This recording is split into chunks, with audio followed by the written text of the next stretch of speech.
ലോക്സഭാ തെരഞ്ഞെടുപ്പ് പ്രഖ്യാപനം നാളെ. പ്രഖ്യാപനം വൈകിട്ട് 3 മണിക്ക്. ആദ്യഘട്ടം പ്രഖ്യാപിക്കുക. ആന്ധ്ര, അരുണാചൽ സംസ്ഥാനങ്ങളിലെ തെരഞ്ഞെടുപ്പ് തീയതികൾ.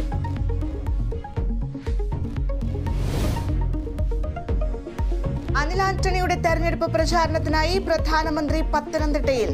കേരളത്തിൽ BJP 2 അക്ക സീറ്റ് നേടുമെന്ന് മോദി. സ്ഥാനാർത്ഥി പ്രഖ്യാപനത്തിന് ശേഷം കേരളത്തിൽ മോദി പങ്കെടുക്കുന്ന ആദ്യ പരിപാടി. കോൺഗ്രസിനെതിരെ വീണ്ടും പത്മജ വേണുഗോപാൽ. കരുണാകരന്റെ മകളായതിനാൽ തന്നെ മൂലയിലിരുത്തി. തെരഞ്ഞെടുപ്പ് കഴിഞ്ഞാൽ AICC ആസ്ഥാനം പൂട്ടുമെന്നും പത്മജ. BJPയിലേക്കുള്ള കൂടുമാറ്റത്തിൽ കോൺഗ്രസ് നേതൃത്വത്തിനെതിരെ രൂക്ഷ വിമർശനവുമായി സമസ്ത.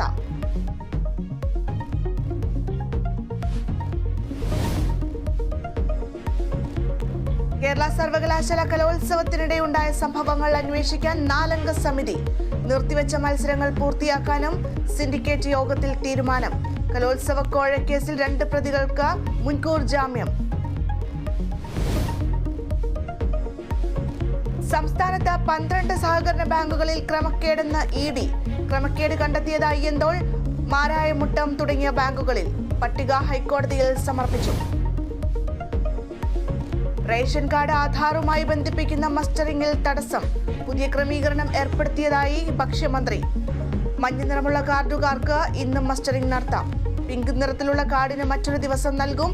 ആവശ്യമെങ്കിൽ കൂടുതൽ സമയം അനുവദിക്കുമെന്നും GR അനിൽ.